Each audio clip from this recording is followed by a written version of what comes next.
बच्चों, आप लोगों को खानकाह सिलसिला चिश्ती के बारे में हम आपको इसके पहले बता चुके हैं।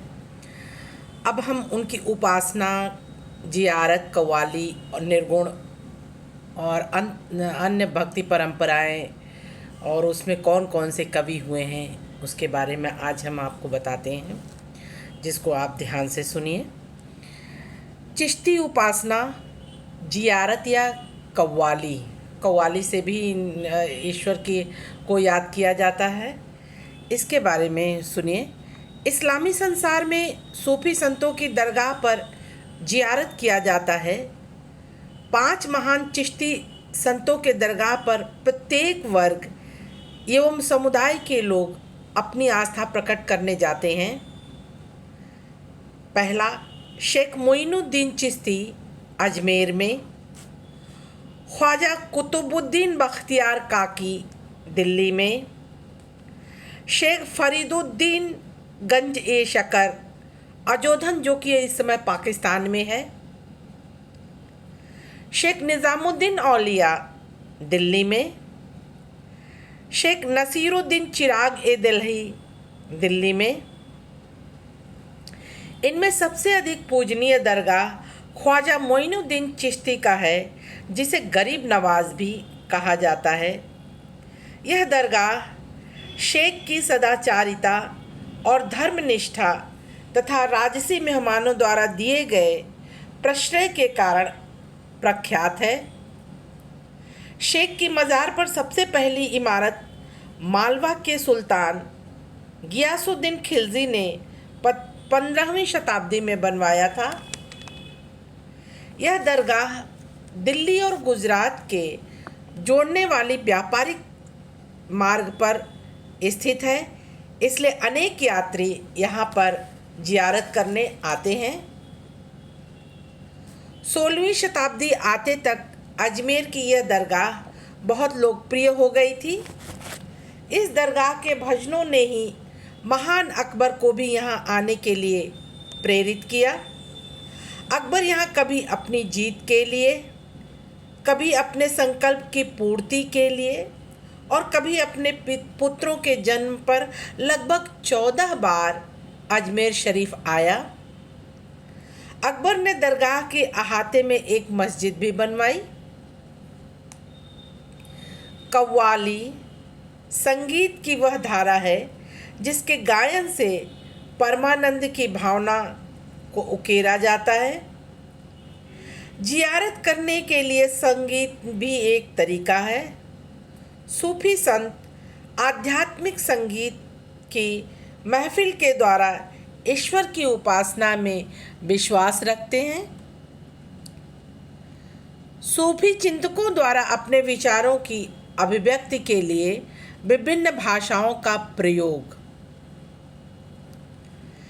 चिश्ती स्थानीय भक्ति परंपरा से जुड़े, जहाँ वो जाते थे वहाँ के स्थानीय परंपराओं को ग्रहण कर लेते थे। दिल्ली में चिश्ती सिलसिले के लोग हिंदवी में बात करते थे। बाबा फरीद ने क्षेत्रीय भाषा में काव्य रचना किए जो गुरु ग्रंथ साहिब में संकलित हैं। कुछ सूफियों ने लंबी कविताएं लिखी जो ईश्वर के प्रति मानवीय प्रेम के रूपक द्वारा अभिव्यक्त किया जाता है।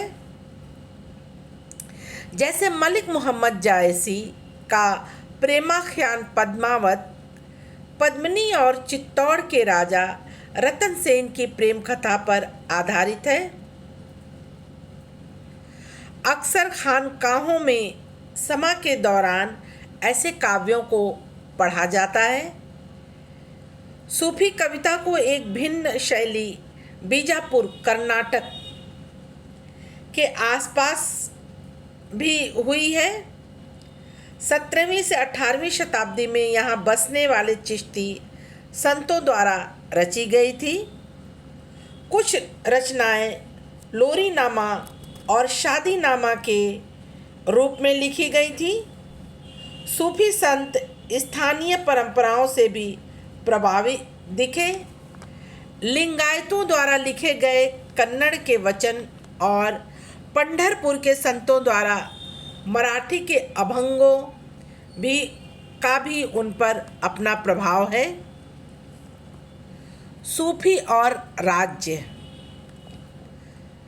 चिश्ती संप्रदाय की एक और विशेषता संयम और सादगी का जीवन जीना होता था, जिसमें सत्ता से दूर रहने पर बल दिया जाता था। शासक वर्ग अगर बिना मांगे अनुदान देते थे तो सूफी संत उसे स्वीकार कर लेते थे। दान संबंधी न्यास स्थापित किए गए थे। चिश्ती धन और सामान के रूप में दान स्वीकार करते थे, किंतु इसे रहने, खाने, कपड़े तथा समा की महफिलों पर खर्च कर देते थे। सूफी संतों की धर्मनिष्ठा, विद्वता और लोगों द्वारा उनकी चमत्कारिक शक्तियों में विश्वास उनके लोकप्रियता का कारण था। शासक न केवल सूफी संतों से संपर्क रखना चाहते थे, बल्कि उनके समर्थन के भी मुरीद थे।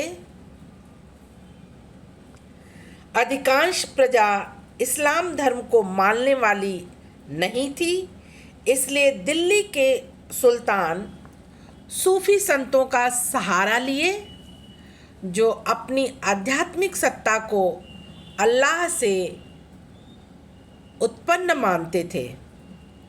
यह भी आस्था था कि औलिया, ईश्वर तथा व्यक्ति के बीच मध्यस्थ का कार्य सूफी संत करते थे। इन्हीं कारणों से शासक अपनी कब्र सूफी दरगाहों और खानकाहों के पास बनाना चाहते थे। सुल्तान और सूफियों के मध्य तनाव के भी किस्से बहुत सारे हैं। अपनी सत्ता का दावा करने के लिए दोनों ही आचरणों पर बल देते थे, जैसे झुककर प्रणाम करना और कदम चूमना। यह अनिवार्य था।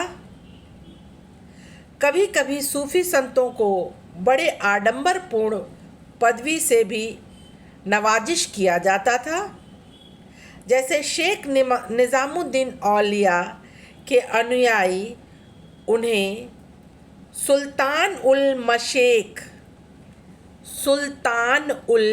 मशेख अर्थात शेखों में सुल्तान कहकर संबोधित करते थे।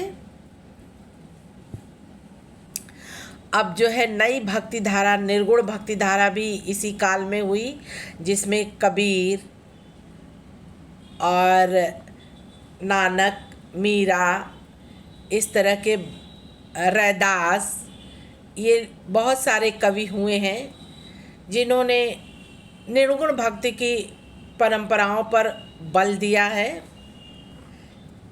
इन्हीं में से 2-3 लोगों का उल्लेख मैं आपको यहाँ पे कर रही हूँ। चदरिया झीनी रे झीनी, ये कबीर दास की रचना है, जो कि ईश्वर से आत्मसात करती है, आत्मा का परमात्मा से मिलन को दर्शाती है। 14वीं-15वीं शताब्दी में इस धारा के कवि संत कबीर अद्भुत थे। कबीर की वाणी 3 विशिष्ट किंतु परस्पर व्याप्त परिपाटियों में संकलित है। कबीर के बीजक कबीर पंथियों द्वारा वाराणसी तथा उत्तर प्रदेश के अन्य स्थानों पर संरक्षित किया गया। कबीर ग्रंथावली का संबंध राजस्थान के दादू पंथियों से है। इसके अतिरिक्त कबीर के कई पद आदि ग्रंथ साहिब में भी संकलित हैं। कबीर की रचनाएं, जिन्हें उलट बासी के नाम से जानी जाती है, अर्थात उल्टी लोकोक्तियाँ, इन रचनाओं का मतलब परम सत्य के स्वरूप को समझने की मुश्किल को दिखाता है। जैसे केवल जा फुल्या फुल बिन और समंदर लागी आगी आदि अभिव्यक्तियाँ कबीर के रहस्यवादी विचारधारा को भी प्रदर्शित करती हैं। कबीर बानी की एक विशेषता यह भी है कि इन्होंने परम सत्य का सहारा लिया। इस्लामी दर्शन की तरह वे इस सत्य को अल्लाह, खुदा, हजरत और पीर कहते हैं। वेदांत दर्शन से प्रभावित वे सत्य को अलख, निराकार, ब्रह्म और आत्मा कहकर भी बुलाते हैं। अपनी कुछ कविताओं में वे एकेश्वरवाद तथा मूर्ति भंजन का समर्थन करते हैं। कबीर के विचार संभवतः अवधी सूफी और योगी परंपरा में हुए संवाद से प्रभावित हैं।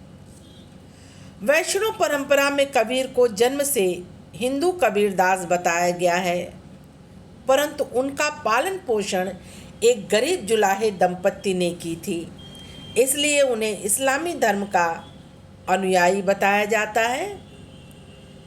यह भी कहा जाता है कि कबीर को भक्ति का मार्ग दिखाने वाले गुरु रामानंद थे। कुछ इतिहासकारों का मानना है कि कबीर और रामानंद का समकालीन होना मुश्किल है, जब तक कि उन्हें बहुत लंबी आयु न दे दी जाए। किंतु यह अवश्य है कि कबीर की रचनाएं बाद की पीढ़ी के लिए अति आवश्यक हैं। दूसरा बच्चों, गुरु नानक के बारे में जानिए। इनकी भक्ति भावना, इन्होंने कैसे उपासना की। गुरु नानक साहब का जन्म 1469 और मृत्यु 1539 में हुआ। वह एक हिंदू परिवार में जन्म लिए थे। इनका जन्म स्थान ननकाना गांव था, जो रावी नदी के किनारे बसा हुआ था। इन्होंने फारसी पढ़ी और लेखा कार्य के लिए नियुक्त किए गए। विवाह छोटी आयु में हो गया था, परंतु उनका अधिकांश समय सूफी एवं संतों के मध्य गुजरता था। गुरु नानक जी का संदेश उनके भजनों एवं उपदेशों में प्राप्त होता है।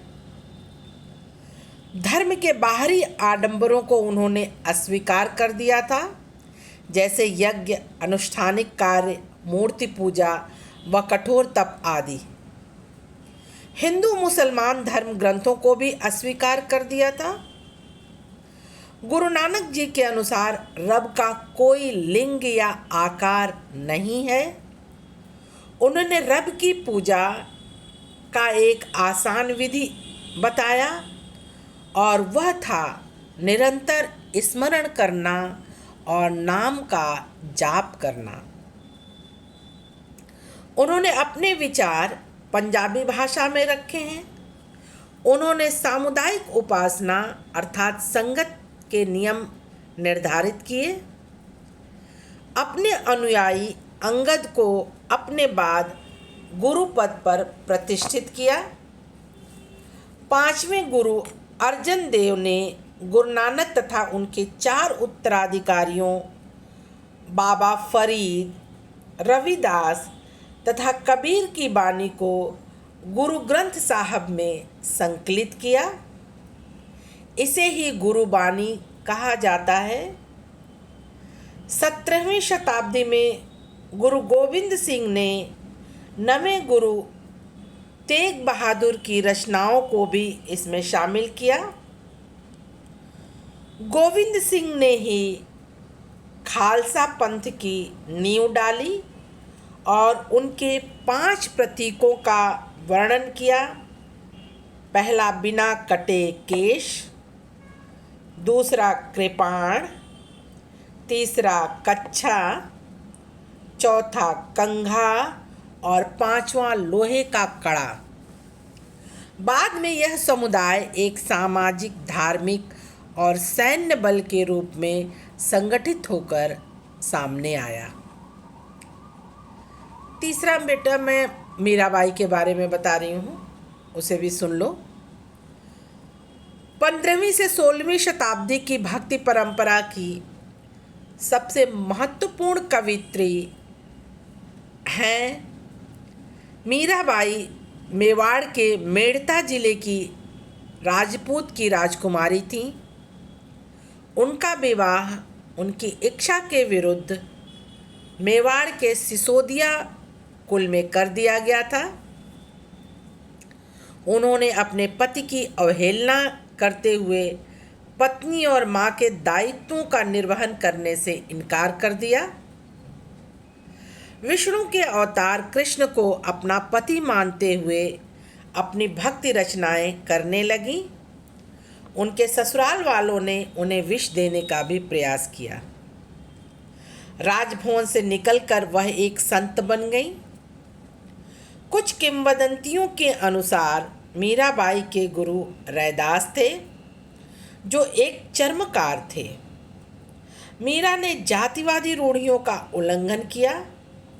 अपने पति के राजमहल को त्याग कर एक जोगिया वस्त्र धारण कर वह सन्यासिनी का जीवन यापन करने लगी।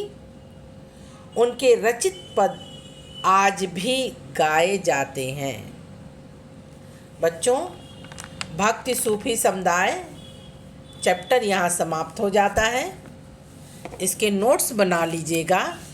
इसके बाद आप इस पाठ से छोटे छोटे बहुविकल्पीय और अति लघु उत्तरीय क्वेश्चन अपने से बना के तैयार कर लीजिएगा। उसको दिखाने की ज़रूरत नहीं है।